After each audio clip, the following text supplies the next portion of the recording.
ఈ వీడియోలో దోమలు కుట్టడం వల్ల వచ్చే మెయిన్గా 4 రకాల రోగాల గురించి ఈ వీడియోలో చెప్తాను. 1 మలేరియా జ్వరం, 2 డెంగ్యూ జ్వరం, 3 చికెన్ గున్యా, 4 ఫైలేరియా, దీన్నే బోధకాలని కూడా అంటారు.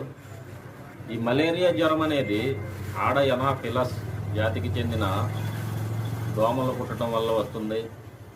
డెంగ్యూ జ్వరము ఈడిస్ ఈజిప్టై జాతికి చెందిన దోమలు కుట్టడం వల్ల వస్తుంది. దీన్నే టైగర్ మస్కిటో అని కూడా అంటారు.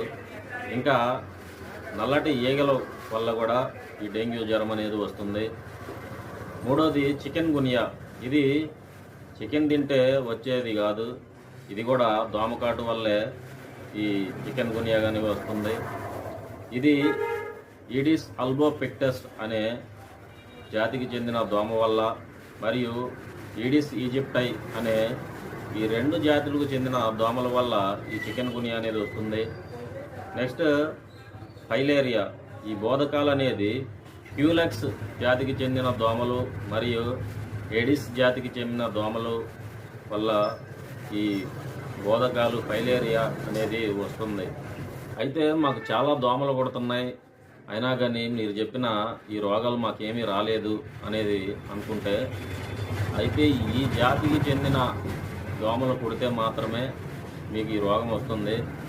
అయితే ఈ జాతికి చెందిన దోమలు మీ చుట్టుపక్కల పరిసరాల్లో ఈ పేషెంట్లు, ఈ రోగం వచ్చిన పేషెంట్లు ఎవరన్నా ఉన్నట్లయితే వాళ్ళని ఈ దోమ కుట్టినప్పుడు వాళ్ళ శరీరంలోని బ్లడ్ ఈ దోమ నోటిలోకి తీసుకుంటుంది.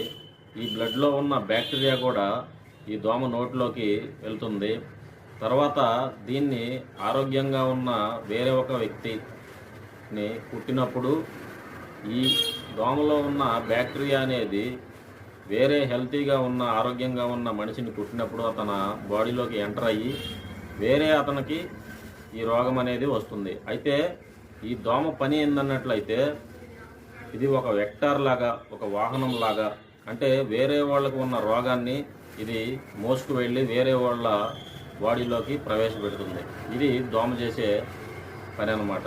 అయితే ఈ దోమ ఆరోగ్యంగా ఉన్న వ్యక్తిని కుట్టి మళ్ళీ వేరే ఆరోగ్యంగా ఉన్న వ్యక్తిని కుట్టినప్పుడు ఈ వ్యాధి అనేది రాదు.